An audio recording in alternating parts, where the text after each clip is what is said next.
Viral weather spot muncul di perairan Buleleng, Bali. BMKG ingatkan hati-hati dan jangan mendekat. Sebuah video yang memperlihatkan adanya fenomena sengkayan atau weather spot di perairan Kubu Tambahan Buleleng, Bali viral di media sosial pada Senin 15 November 2021. Dalam video yang beredar, pusaran angin kencang yang menghubungkan antara laut dan awan di langit terlihat jelas dari sebuah pura di tepi pantai.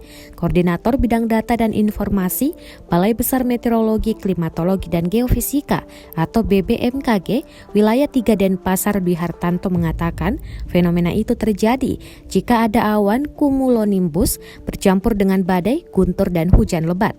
Fenomena tersebut sering terjadi pada musim pancaroba dan musim hujan.